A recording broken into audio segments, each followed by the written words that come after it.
Meus prezados e queridos irmãos da TV Caminho Livre, que a graça e a paz do Senhor Jesus estejam com todos vocês.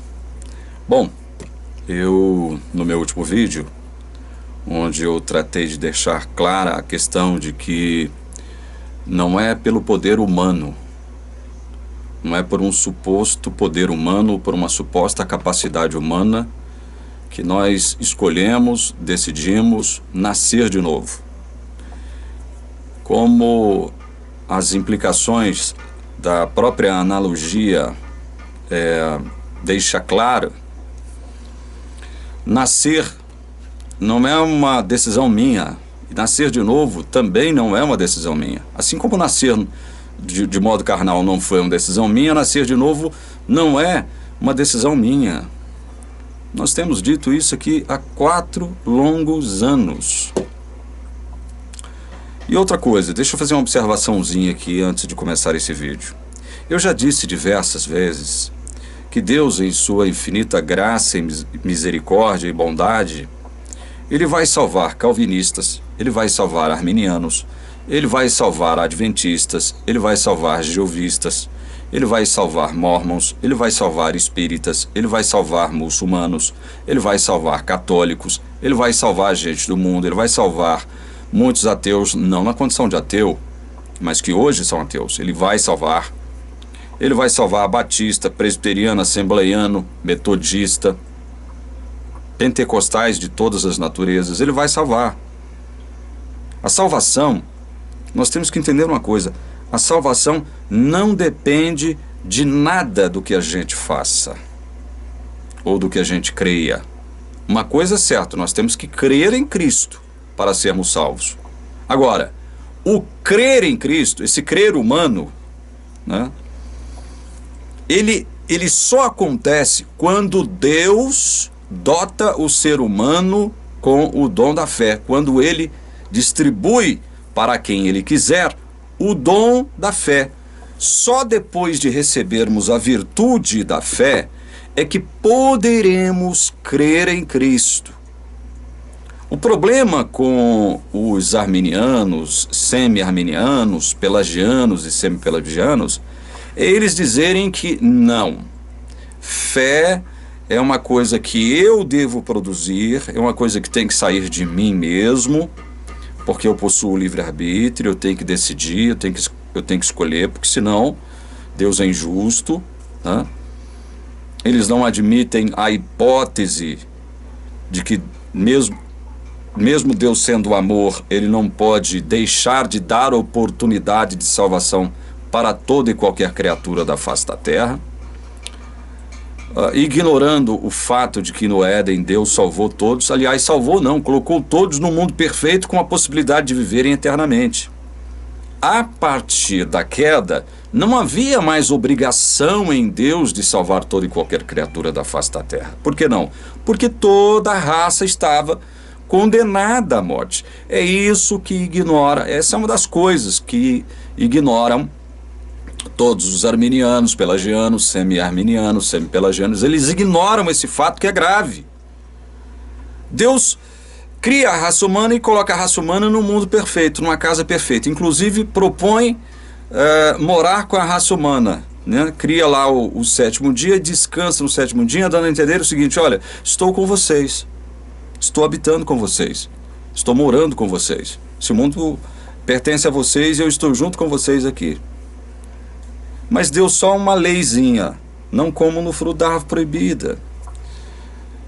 A partir do instante que o homem come, ele já adentra a uma condição de condenação. Ele já não tem mais a liberdade para poder escolher Deus, porque a partir daí ele já não deseja Deus mais. Isso foi evidenciado na atitude de Adão e Eva logo após pecarem e receberem a visita de Deus. Eles se esconderam de Deus. O fato de Adão e Eva esconderem-se de Deus, ele é um ato significativo, cheio de implicações, carregado de sentidos. É isso que a humanidade pode fazer naturalmente sem Deus, esconder-se dele.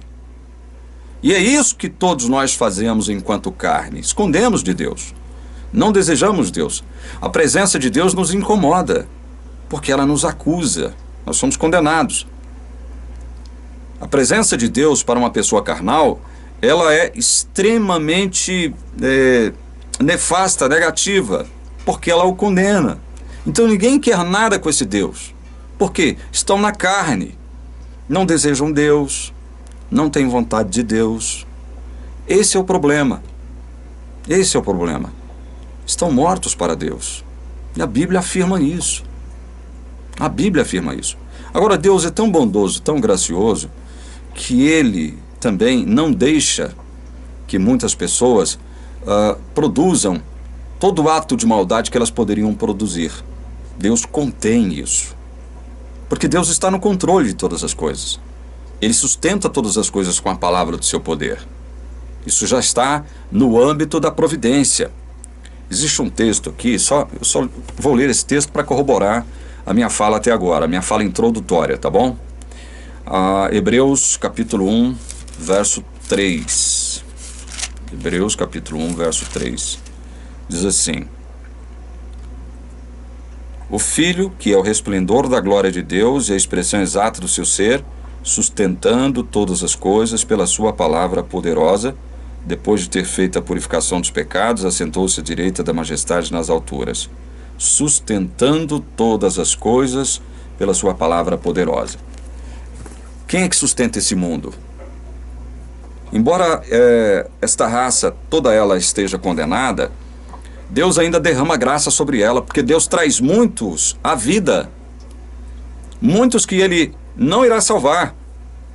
Mas todos aqueles que Deus não irá salvar, eles terão responsabilidade sobre isso, porque não desejam serem salvos. Não tem o desejo, não tem a vontade, não tem o querer santo de ser salvo, de pertencer a Deus. E aí, todos os arminianos maldosos, aqueles críticos em relação à teologia reformada, vão dizer que isso é uma má interpretação da nossa parte. Deus é amor e Ele ama do mesmo jeito o ímpio e o justo. Ama do mesmo jeito. Com o mesmo grau, com a mesma força. Da mesma maneira. Deus é amor. Deus ama todas as pessoas que Ele traz a esse mundo. Se eu dissesse algo contrário a isso, eu não estaria com a verdade. Agora, nem por isso Deus irá salvar a toda e qualquer criatura da face da terra. Agora, é Deus o responsável por isso? São essas pessoas mesmas que serão responsabilizadas por não terem sido salvas, porque não desejam. O que Deus vai fazer é passar por cima disso. Deus não atuará nessas pessoas. Deus não atuará nelas, no sentido de fazê-las crerem. Porque o agente que Deus destacou para poder fazer esse trabalho de persuadir, de convencer, é o Espírito Santo. E quando eu estiver objetando aqui o livro de Ezequiel, nós vamos trabalhar o capítulo 6 de João, todo o capítulo 6 de João, do primeiro versículo até o último, nós vamos trabalhar. Eu vou mostrar para vocês que, muito embora muitas pessoas tenham ido a Cristo, e muitos, por um certo tempo, tenham até seguido a Cristo, elas, na verdade, não creram em Cristo. Foram a Cristo, muitos seguiram de uma forma próxima a Cristo, mas com intenções equivocadas em seus corações.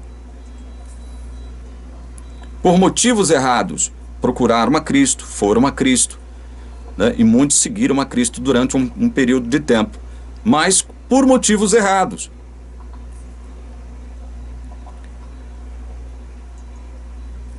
Por alguma razão que só pertence a Deus, o Espírito Santo não as convenceu. Elas abandonaram Cristo.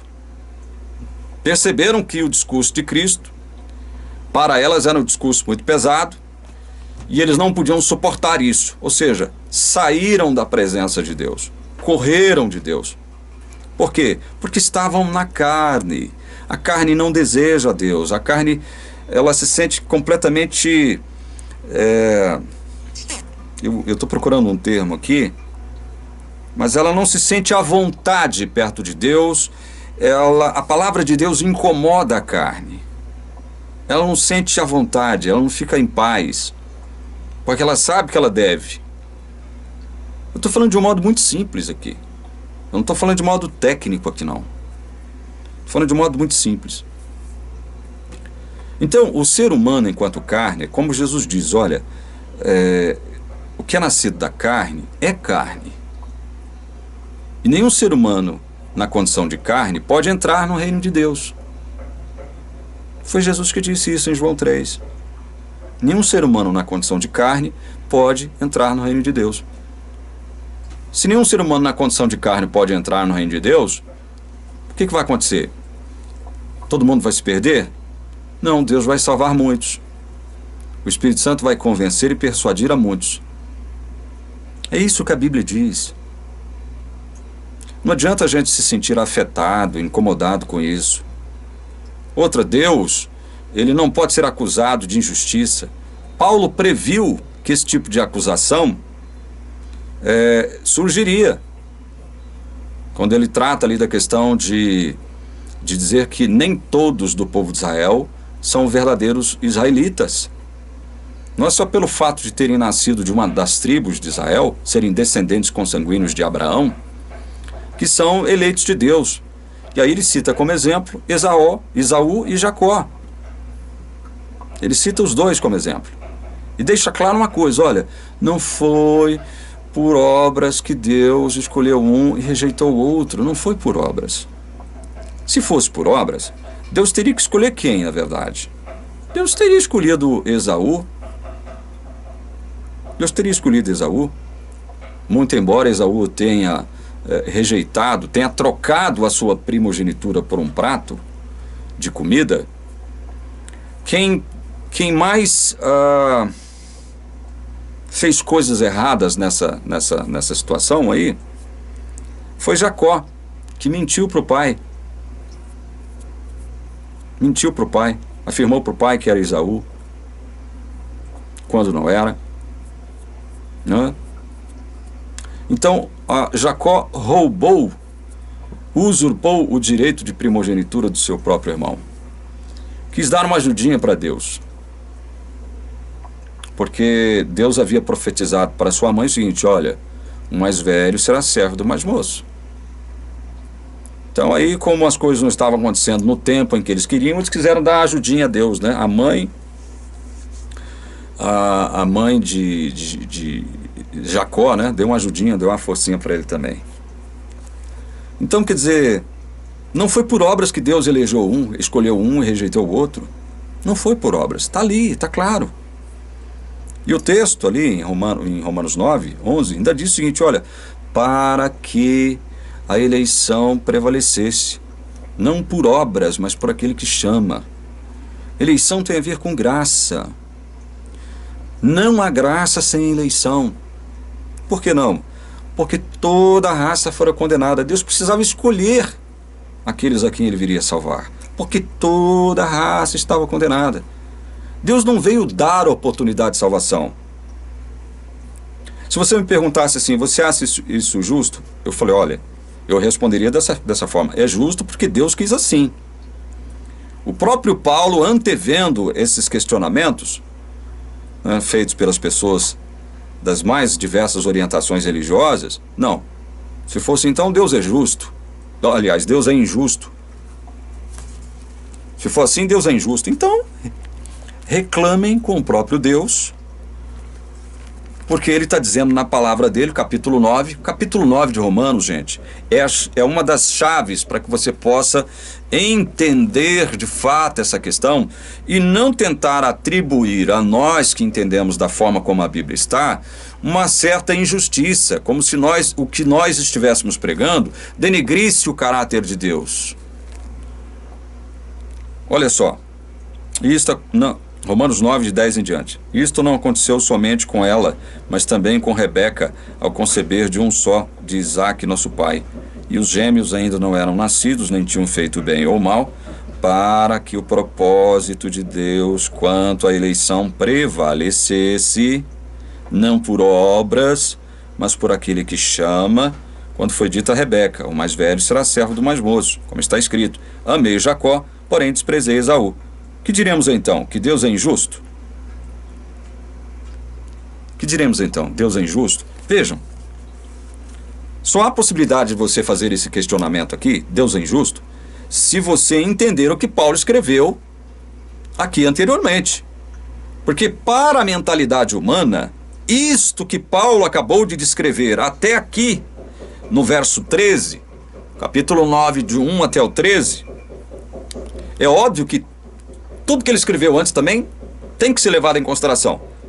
Mas estou analisando do ponto de vista do contexto próximo, né, do contexto imediato.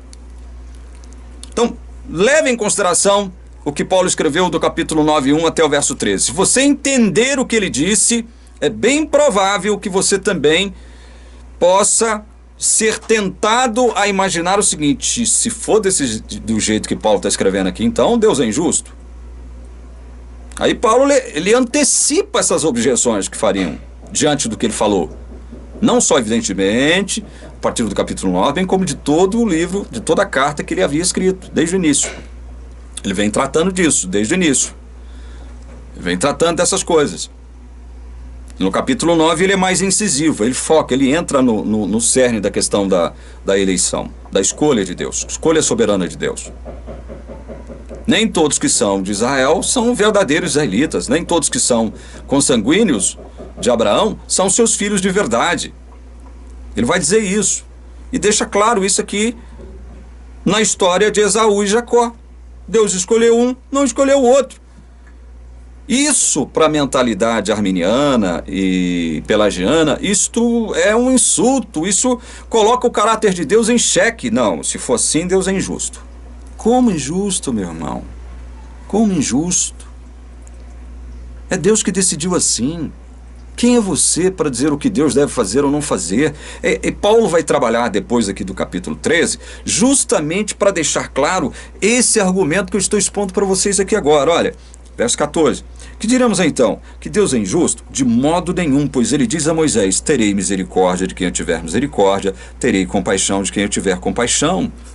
É você que vai discutir com Deus? Não, senhor, não deve ser assim, isso não pode ser assim. Isso tem que dar oportunidade para todo mundo, para toda e qualquer criatura da face da terra, porque senão o senhor não será justo. É você que vai dizer isso para Deus?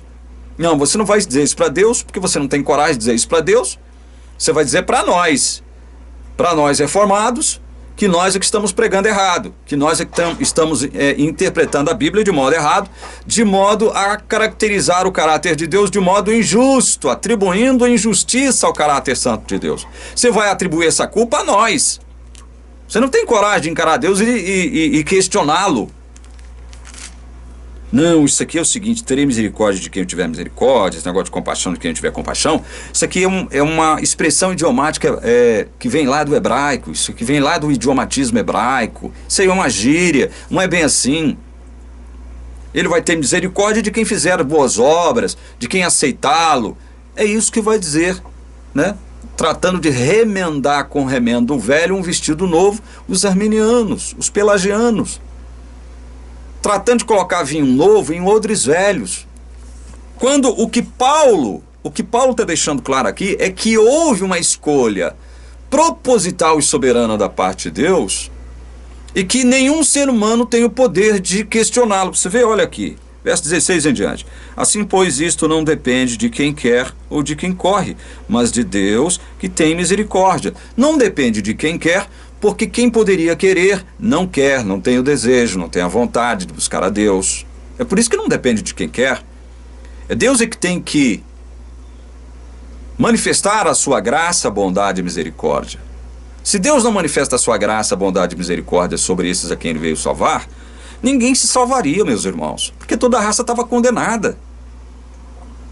Mas isso afeta os arminianos e os pelagianos, não. Se for assim, Deus é injusto. Então você está atribuindo injustiça ao caráter de Deus. Eles vão dizer isso para nós. Verso 17. Pois a Escritura diz a Faraó: foi para isto mesmo que eu te levantei, para mostrar em você o meu poder, para que meu nome seja anunciado em toda a terra. Deus levantou Faraó com esse propósito. Deus não levantou Faraó, não trouxe Faraó à existência com o propósito de salvá-lo. Agora, abrindo um parêntese aqui. Foi graça de Deus Faraó ter sido trazido à vida? Foi. É graça de Deus é pela graça de Deus que todo mundo vem a esse mundo? Sim. É pela graça comum, a graça geral. Deus derrama chuva sobre justos e injustos. O seu sol brilha sobre justos e injustos. Isso é graça comum, isso é graça geral. Deus faz as plantas que vão produzir o alimento para o ser humano nascerem, frutificarem. Isso é graça geral, isso é graça comum. Isso não é graça salvífica. Nós temos que entender isso. A graça de Deus é uma só, mas ela se manifesta de diversas formas. E é isso que a gente tem que entender. Muito embora Faraó tenha sido agraciado com a vida, porque Deus é o doador da vida, a vida pertence a ele, ele não foi trazido à vida para ser salvo. Vocês têm que entender isso. Sou eu que estou falando isso. E a palavra de Deus está dizendo isso. Deus tinha um propósito com Faraó e o propósito não era salvá-lo. Assim como Deus tinha um propósito com Judas. E daqui um dia nós vamos falar de novo de Judas, porque eu já tratei desse assunto aqui. Deus, inclusive, através de Cristo, escolheu Judas para ser um dos discípulos próximos de Jesus. Mas para quê? Para salvá-lo? Não, para que se cumprisse a Escritura. Quem diz isso? É a teologia reformada? Não, o próprio Cristo. Então, isso não deve nos afetar. Isso não deve nos incomodar. Outra coisa, olha aqui. Vamos pausar o capítulo 9 aqui. Eu quero ler um trecho da Bíblia que incomoda muita gente. Especialmente os arminianos, porque aí eles vão tratar de dar uma desculpinha esfarrapada para poder se livrar das acusações, especialmente dos ateus. Ora, gente, ateu que não crê em Deus, ele está pouco se lixando para nós. Ele quer espalhar o descrédito, querem maldizer a Bíblia, querem blasfemar contra Deus. Os ateus não estão nem aí para Deus, para a sua palavra. Agora eu vou ficar preocupado com o ateu. Olha, a Bíblia não é um livro muito bom não, porque Deus manda matar muita gente, faz guerra com muita gente morre, Deus manda acabar com a raça de não sei quem, com a raça de não sei mais quem. Ora, Deus é Deus. Deus é Deus, é você que vai questionar Deus, o que fazes, Senhor? É você que vai? Eu não serei eu não. Eu não tenho essa coragem, essa petulância, essa arrogância não. Se você tiver, vá em frente. Eu leio aqui em 1 Samuel capítulo 15, de 1 a 3. Samuel disse a Saul: foi a mim que o Senhor enviou para ungir você como rei sobre Israel, o povo dele. Agora ouça as palavras do Senhor. Assim diz o Senhor dos Exércitos: castigarei Amaleque pelo que fez a Israel, colocando-se no caminho de Israel, quando este saía do Egito. Portanto, vá e ataque os amalequitas, destruindo totalmente aquilo que eles tiverem. Não poupe ninguém. Mate homens e mulheres, meninos e crianças de peito, bois e ovelhas, camelos e jumentos. Isso aqui incomoda arminianos, pelagianos, os ateus. Isso aqui incomoda. Quando Deus diz assim, olha, através do profeta Samuel, né, direcionando essa ordem aqui para Saul: não poupe ninguém, mate homens e mulheres, meninos e crianças de peito, bois, ovelhas, camelos e jumentos. Crianças de peito, meninos. Mate todos. Homens, mulheres, não poupe ninguém. Não poupe ninguém. Por que Deus mandou matar crianças? Crianças de peito que não tinham ainda nem condição de saber o que era certo e errado, distinguirem o que é certo e o que é errado. Por que Deus manda matar crianças, criancinhas, bebês? Por quê? Aí o arminiano vai inventar uma série de desculpas, né, para se livrar aqui desse texto que do ponto de vista humano, comprometedor para Deus, para os cristãos que têm a Bíblia como regra de fé. Isso aqui incomoda muita gente. Se alguém cair na besteira de vir trazer esse texto para mim aqui, eu falo, ó, Deus é Deus. Deus é soberano. Ele faz o que Ele quer. Não é Daniel 4,35 que diz que Deus considera os moradores da terra como nada? Não é Daniel 4,35 que diz, chamando a atenção para o fato de Deus ter o soberano de todo o universo, que ele lida com os moradores da terra como ele quer? Como ele quer. Nós temos que entender isso. Se Deus mandou matar crianças, inclusive aqui, bebês, é porque ele tinha um propósito com isso. Deus é onisciente, ele sabe o que será o futuro, o que acontecerá no futuro. Eu já elenquei aqui um exemplo e vou elencar de novo esse exemplo. Vou trazer à baila esse exemplo de novo. E já foi muito mal interpretado por conta disso também, né? Já me chamaram de monstro por conta disso. Imaginem só, eu até mostrei aqui uma época a foto de um bebê bonitinho, fofinho, né? E eu perguntei o seguinte, mostrei a foto aqui desse bebezinho fofinho, bonitinho, e perguntei o seguinte, olha, se houvesse alguém na época em que esse bebê nasceu, pouco depois dele ter nascido, matasse ele, esse alguém seria chamado, considerado de monstro pela sociedade, né? E provavelmente seria um monstro mesmo. Como é que pode matar um bebezinho? Como? É um demônio, é um monstro, né? Mas a foto de quem eu mostrei aqui, sabe de quem era? Quem viu o vídeo sabe. A foto desse bebezinho lindo, fofinho, bonitinho, uma gracinha, era a foto de Hitler. Hitler. Se aparecesse alguém que matasse Hitler ainda na infância, ele poderia ser considerado, na época em que tal pessoa fizesse esse ato brutal, monstruoso, de matar uma criança, uma criança em tenra idade. Isso é um ato brutal, monstruoso. Vejam o paradoxo disso. Considerem o paradoxo. Como isso é paradoxal? Quem mata um bebê ou uma criança, sem motivo, ainda que tenha motivo para matar uma criança, qual é o motivo? Qual seria o motivo, né? A não ser a sua monstruosidade, a sua loucura, a sua demência, o demônio tomando posse desse corpo. Alguém que mata um bebê pode ser considerado como monstruoso, demoníaco, sim. Mas se alguém matasse Hitler ainda na infância, estaria prestando um grande serviço à humanidade. Porque, por conta de Hitler, cerca de 50 pessoas perderam a vida na Segunda Grande Guerra Mundial, que foi iniciada por ele. Foi ele que iniciou a Segunda Grande Guerra Mundial. E 50 pessoas perderam a vida por conta da Segunda Guerra Mundial. 6 milhões de judeus perderam as suas vidas. Então, se alguém mata, olha o paradoxo da coisa, se alguém mata Hitler enquanto criança, ele seria considerado como um monstro, e seria mesmo. E seria mesmo, monstruoso, esse ato seria um ato monstruoso. Mas hoje nós saberíamos, né? Eu estou criando hipóteses aqui, né? Estou trabalhando com as hipóteses que nós conhecemos hoje, né? Com base nos fatos que nós conhecemos hoje. Mas hoje nós teríamos a consciência de que esse cidadão havia prestado um grande serviço à humanidade. Se surgisse alguém da mesma forma para matar Stalin, ainda bebê, esse também seria considerado uma pessoa monstruosa, demoníaco, por ter matado o bebezinho Stalin, né? Cujo nome de batismo não era esse. Esqueci o nome dele verdadeiro, né? O nome de batismo dele. Mas seria considerado um monstro que matasse o bebezinho Stalin, mas também teria prestado um grande serviço à humanidade. Veja, algumas coisas são paradoxais. Tem muitas coisas na história do planeta Terra, gente, que não pode ser explicado de forma simplória. Vocês estão entendendo? Você tem que prestar atenção naquilo que é irrefutável. O que é irrefutável? Deus é soberano. Não pode haver nenhuma criatura rival a Deus, em termos de soberania. Deus Pai, Filho e Espírito Santo. Deus é soberano.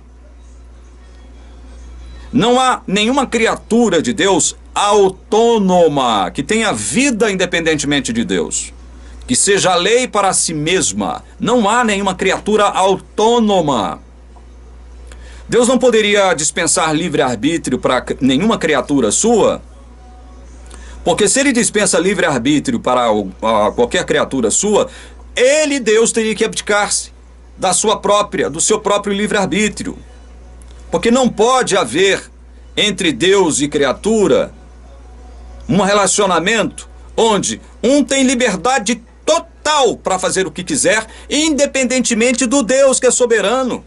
Não pode haver isso, meus irmãos. Deus não pode abdicar-se do seu livre-arbítrio. Como diz o teólogo arminiano, a quem eu respeito muito, né? Eu li, uns 2, 3 anos atrás, um livro desse teólogo arminiano chamado Roger Olson. Quando ele conta a história da teologia cristã, ele diz que Deus... eu esqueci o termo que ele utiliza. Ele diz que Deus se autolimitou. Deus se autolimitou. Ou seja, em favor do livre-arbítrio humano, ele se autolimita. Que patetice é essa? Deus tem um propósito, e para fazer os seus propósitos se cumprirem, ele tem a sua vontade, que se manifesta, que se expressa em vários aspectos. Agora, se autolimitar, se esconder, seria como você, usando a metáfora que o próprio Jesus falou, utilizou nos evangelhos, e Mateus trata disso, olha, se o seu olho fazer com que você peque, arranque o seu olho. Se for a sua mão que for fazer com que você peque, arranque a sua mão. Se for o seu pé, arranque seu pé. Deus então teria que se mutilar-se a si mesmo em prol do livre-arbítrio humano. Pelo amor de Deus, não pensem que isso jamais aconteceu, meus irmãos. Deus é Deus e tem os seus propósitos. Agora imagine o seguinte, se Saul tivesse obedecido integralmente a ordem que Deus lhe deu, de matar ali o povo de Amaleque, totalmente, não poupar ninguém, muito provavelmente o povo de Israel teria uma vida mais fácil, ainda naquela época. Ainda naquela época, o povo de Israel teria uma vida mais fácil. Agora, o fato de Deus mandar matar crianças de peito, mandar matar bebês, incomoda? Se eu dissesse que não, eu estaria mentindo. É claro que incomoda. Agora, de forma alguma vou deixar de crer num Deus que é amor, que é justo, pelo fato de ele ter mandado o profeta dar a ordem a Saul para não poupar ninguém e matar inclusive crianças, bebês. Eu não vou deixar de crer na justiça de Deus e no amor de Deus por conta disso. Se isso está aqui na sua palavra, tem um propósito. Agora, eu sei de todos os propósitos de Deus, de tudo que está relatado a respeito de Deus aqui, de todas as ordens que Deus deu aqui, eu sei. Não sei. O PhD, o maior PhD da face da Terra, sabe? Também não. Vocês estão entendendo? Tem certas coisas que nas questões de Deus nós temos que ampliar procurar ampliar o nosso campo de visão, o nosso raio de visão, o nosso horizonte visual e perceptivo, no sentido de não fazer com que tudo que foi revelado aqui, de algum modo, possa contribuir para que você perca a fé em Deus. É provável que aquele que professa fé em Deus de modo falso, hipócrita e fingido, ao se deparar com um texto desse, ele perca de vez aquilo que ele chama de fé. E saia e abandone uma congregação, uma igreja, uma denominação. E é o que acontece com muita gente. Mas eu estou aqui respeitando a palavra de Deus. Deus teve um propósito para com isso. Se ele mandou Saul fazer isso, Deus tinha um propósito. Eu tenho que, embora ele não revele esse propósito, embora ele não explicite esse propósito, ele tem um propósito. É isso que a gente tem que entender. Voltando a Romanos 9, meus irmãos, você percebe que o que Paulo fala depois do verso 13 é só para justificar o fato de que Deus é Deus, ele faz o que ele quer, ninguém tem o direito de contestá-lo, ninguém tem o direito de criticá-lo, ele também não deixa de ser amor, ele também não deixa de ser justiça, porque ele ainda diz aqui, olha, terei misericórdia de quem eu tiver misericórdia, ou seja, ele tem misericórdia. Ele dispensa misericórdia. Olha aqui, terei compaixão de quem eu tiver compaixão. Do mesmo modo, ele tem compaixão. A questão para os arminianos é, não, mas para ele ter misericórdia e ter compaixão, ele tem que manifestar a sua misericórdia e compaixão para toda e qualquer criatura. De certo modo, ele o faz. Do ponto de vista salvífico, não, mas do ponto de vista da graça geral, ele tem misericórdia de todos, ele tem compaixão de todos, ele ama a todos. Deus ama toda e qualquer criatura da face da terra, mas não ama toda e qualquer criatura da face da terra do mesmo modo como ele ama os seus filhos verdadeiros. Nós temos que entender isso. Tem um pensamento de Tomás de Aquino que eu gosto muito, eu gosto de ler Tomás de Aquino. Inclusive, quem observa a minha estante aqui vê ali a coleção tomista, né, do Tomás de Aquino lá. Deixa eu ler um pensamento de Tomás de Aquino aqui que é muito interessante e pode fazer você refletir sobre o que eu vou dizer aqui agora. É um pensamento de Tomás de Aquino a respeito do amor de Deus. Deus ama a todos os homens e mesmo a todas as criaturas, por lhes querer algum bem. Mas nem por isso quer para todos o mesmo bem. Vou repetir. Deus ama a todos os homens e mesmo a todas as criaturas, por lhes querer algum bem. Mas nem por isso quer para todos o mesmo bem. Eu não mostrei um texto para vocês aqui, lá em Samuel, onde Deus manda eliminar toda uma etnia, um povo, em Amaleque? Ele tem as suas razões para isso. Ele teve suas razões. Eu não mostrei o texto aqui agora mesmo, lendo o verso 17, Romanos 9, acerca de Faraó, onde Deus explicita através do apóstolo Paulo claramente o seguinte: olha, eu levantei Faraó não foi para dar oportunidade de salvação para ele, foi para revelar através dele o meu poder, a minha glória. E aí? Ele diz, através de Moisés: terei misericórdia de quem eu tiver misericórdia, terei compaixão de quem eu tiver compaixão. E aí, você vai brigar com Deus? Não, você não vai brigar com Deus, você não briga com Deus. Com Deus você não briga, você vai brigar comigo, você vai brigar com todos os que defendem a palavra de Deus como ela é, sem nenhum subterfúgio, sem nenhuma invencionice. Verso 18 diz assim: logo Deus tem misericórdia de quem quer e também endurece a quem ele quer. Meu Deus do céu. Se isso aqui fosse, veja bem, porque Paulo está repercutindo, reverberando aqui Moisés, lá no Êxodo. Se o que estivesse no Êxodo fosse apenas e tão somente expressões idiomáticas, hebraísmo, gírias, como quer a teologia adventista, dando a entender que não é bem assim que você está entendendo, não é assim não, existe um outro modo de você entender isso. Essa questão de Faraó, Deus endureceu o coração de Faraó, tal, existe um outro modo de você entender isso, não é assim não. Porque se fosse isso, Deus será injusto. Deus deu livre-arbítrio, então é a pessoa que decide.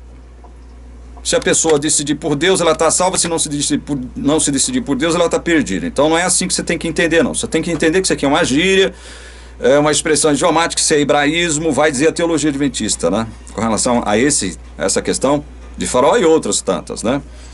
E aqui Paulo, se isso fosse assim mesmo, só uma questão de gíria, de expressão idiomática, de hebraísmo, Paulo estaria no grego aqui agora, porque ele escreveu em grego, estaria trazendo para os seus dias uma questão, uma expressão idiomática do hebraico que não deveria ser interpretada da forma como foi lá no Êxodo, porque ele simplesmente traz aqui para o grego e para o Novo Testamento aquilo que estava lá no Êxodo. Ele diz: olha, logo Deus tem misericórdia de quem quer e também endurece a quem ele quer.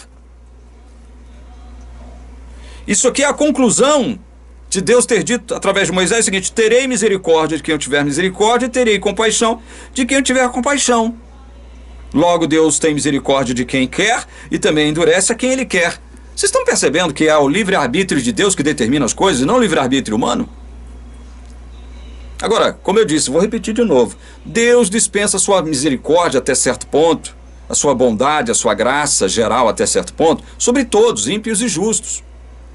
Agora, a graça salvífica, que nós, teólogos reformados, entendemos ser a graça eficaz, porque ela salva, ela redime efetivamente aqueles a quem Deus veio salvar, essa graça pertence aos eleitos de Deus, e não a toda e qualquer criatura da face da terra. Isso incomoda o arminiano, que vai dizer com isso o seguinte: vocês estão errados, vocês estão denegrindo o caráter de Deus com essa visão, não é isso que a Bíblia diz. Como não é isso que a Bíblia diz? Estou lendo a Bíblia ipsis literis, expressando o que Paulo está dizendo aqui.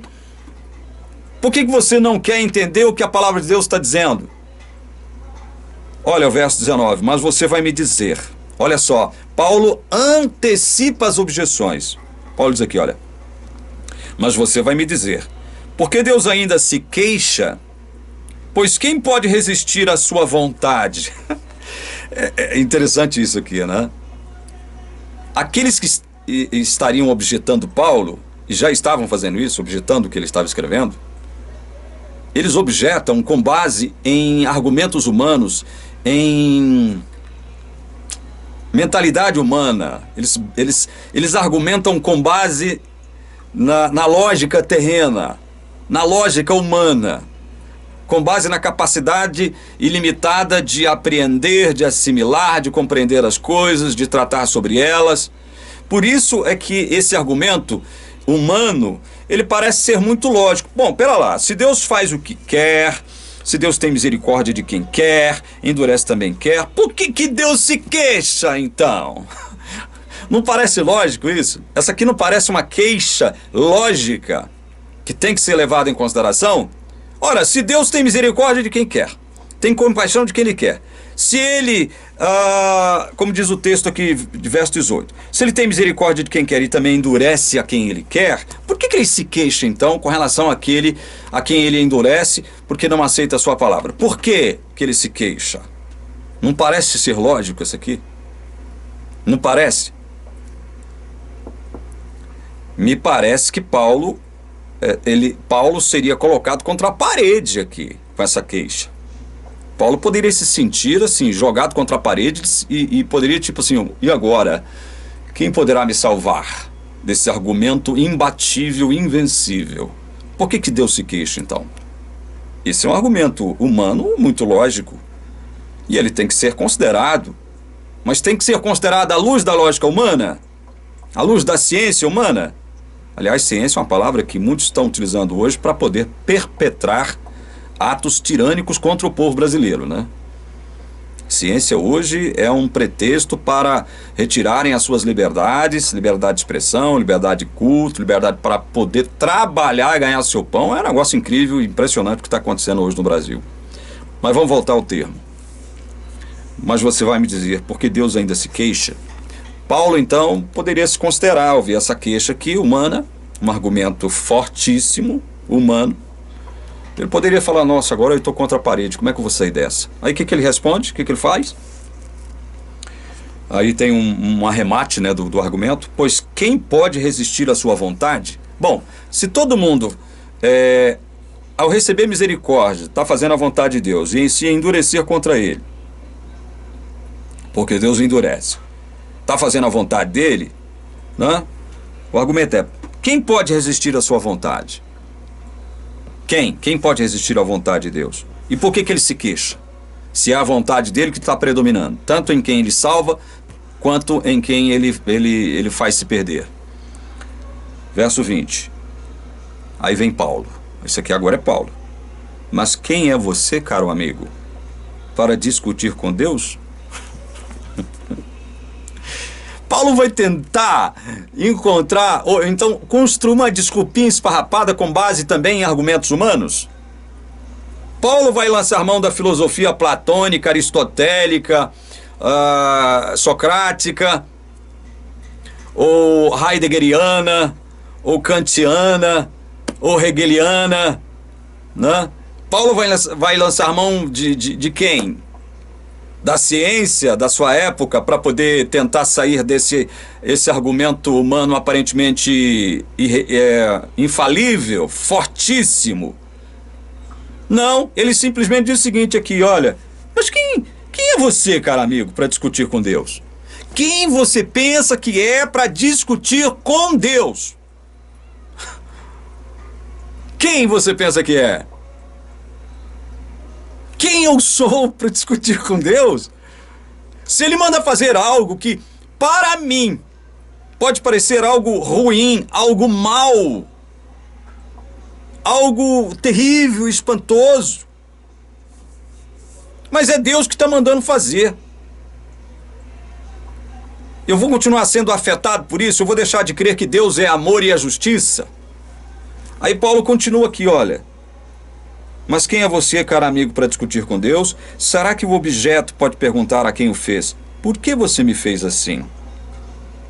Será que o oleiro não tem direito sobre a massa para do mesmo barro fazer um para a honra e outro para a desonra? Olha só como Paulo se sai desse argumento aparentemente infalível, imbatível. Agora eu peguei Paulo. Agora eu peguei os reformados. Agora eu dou checkmate na teologia calvinista. Como eu já ouvi um pastor da Assembleia de Deus aí, eu gosto dele. Acho ele uma boa pessoa. Não vou citar o nome dele aqui por uma questão de respeito. Ele lançou mão da história do rei Ezequias para dizer que ele dava um checkmate na teologia calvinista ao dizer que Deus muda. Não vou discutir isso aqui agora. Assim é esse que supostamente levantou essa lebre, essa objeção supostamente infalível aqui para Paulo. Por que Deus se queixa se é ele que faz cumprir a sua vontade, tanto de ter misericórdia como de endurecer? Por que ele se queixa ainda? Parece ser um argumento irrefutável, imbatível, mas não. Aí Paulo vai sair de uma forma bem simples, né? Olha, será que o objeto pode perguntar a quem o fez, por que você me fez assim? Eu tenho muitos defeitos. Milhões. E quando eu falo de defeitos, eu não estou falando de defeitos de caráter, não, porque isso aí todo mundo tem. Eu tenho defeitos físicos, meu nariz é horroroso, né? Minha cara não é uma cara bonita. Meu aspecto não é um aspecto que chama a atenção de ninguém pela minha suposta beleza. Meu cabelo é uma bosta. Eu tenho muitos defeitos. Mas aí eu vou perguntar a Deus, eu vou questionar, vou querer jogar Deus contra ele. Senhor, por que você me fez tão feio assim, Senhor? Agora eu tenho certeza que todo mundo vai concordar comigo aqui, né? Até os arminianos vão concordar comigo agora, né? Por que Deus me fez tão feio assim? Eu não vou questionar Deus por isso. Eu não vou cair nessa besteira de querer encantoar Deus, jogar Deus contra a parede e falar assim, por que o Senhor me fez assim? É isso que Paulo coloca na mesa para discussão. Ainda diz mais, utilizando isso aqui da metáfora ou da analogia do oleiro e da massa. Será que o oleiro não tem direito sobre a massa para do mesmo barro fazer um vaso para a honra e outro para a desonra? Esses dias eu estava lembrando aqui da minha infância, pobre. E não é que eu sou rico hoje não, eu continuo pobre do mesmo jeito. Só que quando eu era criança, a gente era mais pobre ainda. Naquela época não tinha essas mordomias, essas coisas boas que nós temos hoje, né? Banheiro, então, com chuveiro, é uma coisa só para rico. O que nós tínhamos era uma privada, né? E dentro de casa, o tal do pinico. Quando eu leio esse texto aqui, de Paulo, que eu acabei de ler, né? Paulo questionando, trazendo a analogia do oleiro com a massa, a relação do oleiro com a massa. Mas será que... quem é que manda?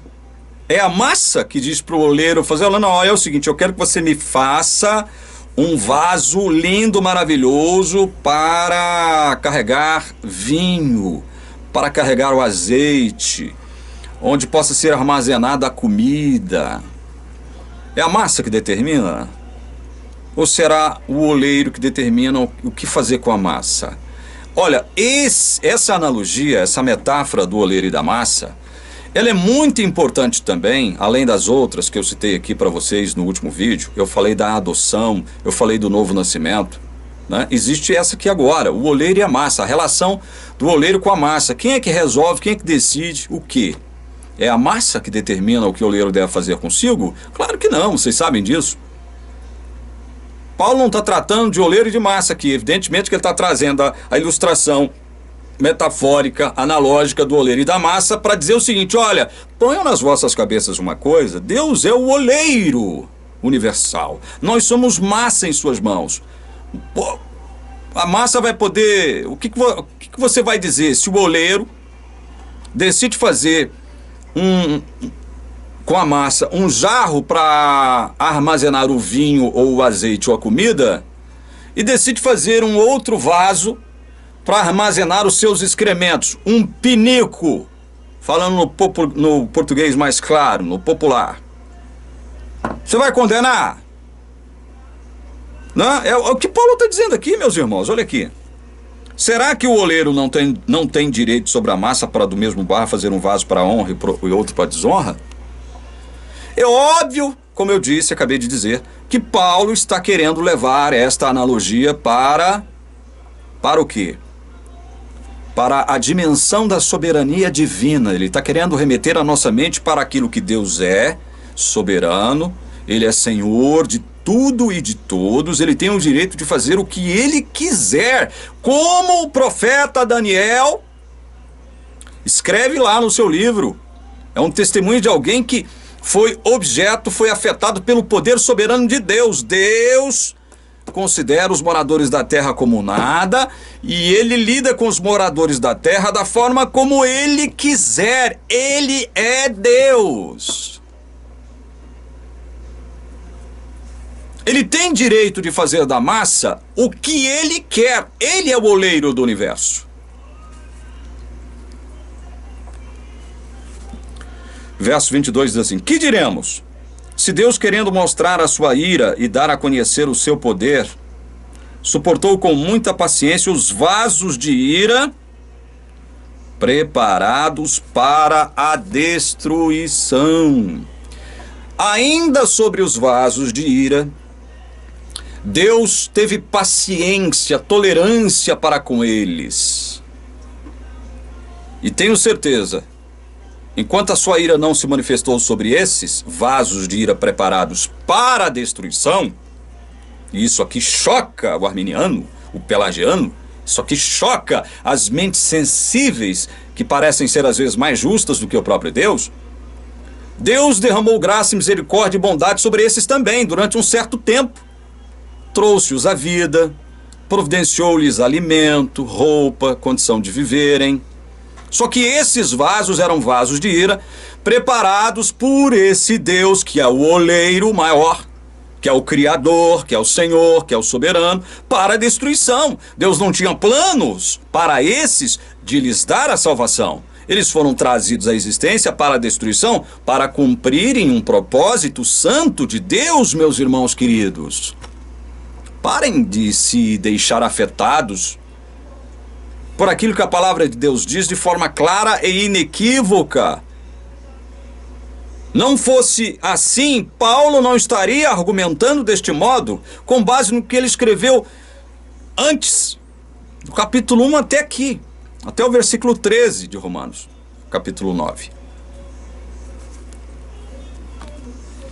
Verso 23 diz assim: a fim de que também desse a conhecer as riquezas da sua glória, nos vasos de misericórdia que de antemão preparou para a glória. Assim como ele preparou vasos de ira para a destruição, ele preparou vasos de misericórdia para a sua glória, para ser glorificado nesses. Vocês estão vendo que há aqui muito bem definido pela palavra de Deus dois grupos, e está definida aqui, está chancelada a soberania de Deus, a autoridade de Deus, o senhorio de Deus. Vocês estão percebendo isso aqui, meus irmãos? Ou vocês acham que isso é proveniente da minha ira, da minha mágoa, da minha raiva, como me acusam muitos aqui, né? Esse cara é um desigrejado, ele está com raiva da igreja, ele está magoado, ele fala com ira. É isso, então. Cada um dará contas de si mesmo a Deus, né? Verso 24. Estes vasos somos nós. Que vaso? Vaso de misericórdia. Somos nós, a quem também chamou, não só dentre os judeus, mas também dentre os gentios. Deus não faz acepção de pessoas? Não faz. Isso significa que não existe eleição? Se fosse isso, Paulo estaria se contradizendo bem aqui. Não só anteriormente, mas aqui, especificamente no capítulo 9, Paulo estaria se contradizendo. Não fazer a acepção de pessoas é uma coisa. Deus salva judeus, não todos os judeus. E Deus salva gentios, não todos os gentios. Mas vai salvar tanto judeus, que ele quer salvar e que ele veio salvar, como gentios de todos os lugares, de todas as épocas, de todas as etnias, de todas as línguas, de todas as multidões, de todas as nações, de todas as tribos. É isso que significa não fazer acepção de pessoas. Não fazer acepção de pessoas não significa não elegê-las. Não confundam alho com bugalho. E é isso que faz muita gente que quer não só me objetar, bem como objetar toda a teologia reformada. Estes vá somos nós, a quem também chamou, não só dentre os judeus, mas também dentre os gentios. 25. Como também dizem Oséias: chamarei de meu povo a que não era meu povo, e de amada a que não era amada. Não era povo de Deus. Não era amada de Deus. Eu vejo isso aqui como um tipo da igreja. Não era meu povo, mas graças à bondade e misericórdia de Deus, passou a ser povo dele. Não era amada de Deus, mas graças à bondade e misericórdia de Deus, em vasos de misericórdia, passou a ser amada por Deus. Ali mesmo serão chamados filhos do Deus vivo. Ou seja, se somos filhos, somos gerados por Deus. Se somos filhos e gerados por Deus, quem é que pode nos tirar das mãos de Deus? Se o próprio Deus, através de Cristo, nos afirma em João 10, 28 e 29, que ninguém poderá nos arrebatar tanto da mão de Cristo quanto da mão de Deus. Como é que você vai crer em perda de salvação, meu irmão? Como? Verso 27. Mas Isaías clama a respeito de Israel. Ainda que o número dos filhos de Israel seja como a areia do mar, o remanescente é que será salvo. E esse remanescente, Paulo vai dizer no capítulo 11, versículos 5 e 6, não vou ler agora para ganhar tempo, que existe um remanescente hoje segundo a eleição da graça, não por obras. Se é pela graça, não é por obras. Se é por obras, não é pela graça. Ainda que os filhos de Israel sejam como a areia do mar, o remanescente é que será salvo, ou seja, o eleito é que será salvo.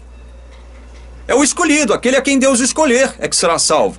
Não adianta você ficar brigando contra a palavra não, porque é o que a palavra está dizendo aqui.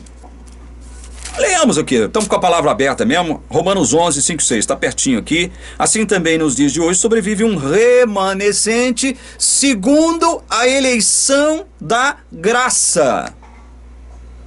E se é pela graça, já não é pelas obras. Do contrário, a graça já não é graça. Percebam que não há nenhum tipo de relação salvífica ou sinérgica entre graça e obras. Não há. Sinergismo é algo diabólico. Por que é diabólico? Porque, de certo modo, até certo ponto, você está roubando parte da glória de Deus em te salvar. Glória que pertence somente a Ele. Porque salvação é assunto dele, pertence a ele. Salvação é de Deus. E Deus diz que não vai dividir a sua glória com quem quer que seja. Ele não vai dar a sua glória para ninguém. Pertence a ele. Então, embora o número de Israel seja como a areia do mar, o remanescente é que será salvo. Paulo está falando com relação ao remanescente israelita, mas evidentemente ele amplia essa questão aqui antes, dizendo o seguinte: Deus chamou judeus e gentios. Então, de um modo geral, o remanescente vem dos judeus, mas também vem de gentios, de todos os lugares, de todas as épocas, de todas as posições sociais, de todas as etnias, de todas as cores, de toda a condição cultural. Verso 28. Porque o Senhor cumprirá a sua palavra sobre a terra de forma plena e em breve. Ele vai cumprir a sua palavra. Não tenho dúvidas a respeito disso. Ele vai cumprir a sua palavra. Ele vai cumprir a sua palavra. Palavra dele, de Deus. Não palavra do homem. Não palavra de qualquer igreja. Não palavra de qualquer denominação ou orientação religiosa. Não palavra calvinista. Não palavra arminiana. Não palavra católica. Não palavra luterana. Não palavra pelagiana. Não palavra arminiana. Ele vai cumprir a sua palavra que está acima de tudo isso. Calvinismo, arminianismo, pelagianismo. A palavra de Deus está acima dessas divisões humanas imbecilóides todas. Porque, como Isaías já disse, se o Senhor dos Exércitos não nos tivesse deixado descendência, nós nos teríamos tornado como Sodoma e semelhantes a Gomorra. Quem é que nos deixou descendência? Diz aqui o apóstolo Paulo, falando a respeito do seu povo. Deus. Se Deus não deixa a sua descendência aqui na terra, todos eles já teriam se tornado como Sodoma e Gomorra, ó, virado fumaças. Verso 30. Que diremos então?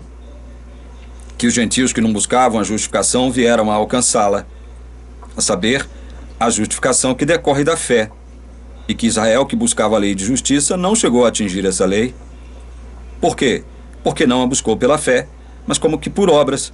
Tropeçaram na pedra de tropeço, como está escrito: eis que põe em Sião uma pedra de tropeço e rocha de ofensa.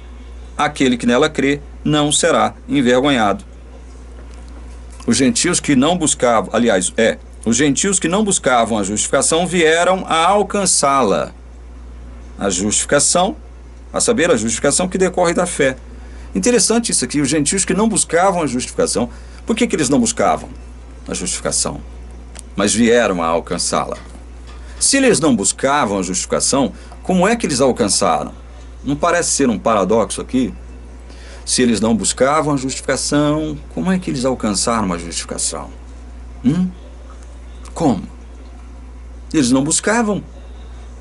Como que eles alcançaram, então, a justificação, se eles não buscavam? Primeiro, eles não buscavam porque não existe desejo natural de buscar a justificação de Deus. Estou dizendo isso aqui há 4 anos. Não existe vontade, não existe o desejo, não existe o querer. Falar nisso, no próximo vídeo eu vou falar sobre graça preveniente. É justamente sobre essa questão de desejar, ter vontade ou não ter. Mas como que os gentios que não buscavam a justificação vieram a alcançá-la? Senão pela escolha soberana de Deus, senão pela eleição da graça de Deus. Não está claro isso aqui dentro desse contexto? Está claro, meus irmãos. Está muito claro. A saber, a justificação que decorre da fé. Não buscavam, mas foram alcançados. Por quê? Porque a palavra de Deus veio até eles e o Espírito Santo os convenceu, dando-lhes fé, dando-lhes arrependimento, gerando neles a consciência de que a partir de então eles eram filhos de Deus. E por isso eles creram. E por terem crido por obra de Deus, foram justificados, mas pela fé, que não veio deles. É obra de Deus, é dom de Deus. E que Israel, que buscava a lei de justiça, não chegou a atingir essa lei. Por quê? Porque eram humanos. Não tinham como serem perfeitos diante de Deus, por obras. Assim como nós todos somos. Apesar de cristãos, somos imperfeitos, não alcançamos ainda o ideal de Deus. Por quê? Diz Paulo no verso 32, ele pergunta. Porque não buscou pela fé, mas como que por obras, está vendo? Não adianta você ficar tentando dizer o seguinte: salvação é sinérgica, eu tenho que fazer a minha parte, senão Deus não me salva. Para com isso, meu irmão. Quando eu estiver objetando o livro de Ezequiel, nós vamos tratar muito esse assunto aqui. Vocês vão ver como essa mentalidade sinergística é diabólica. Tropeçaram na pedra de tropeço, como está escrito: eis que põe em Sião uma pedra de tropeço e rocha de ofensa. E aquele que nela crê não será envergonhado. É interessante isso aqui. Por que isso aqui é uma figura de Jesus, né? Essa pedra a qual o apóstolo se refere aqui é um tipo de Cristo.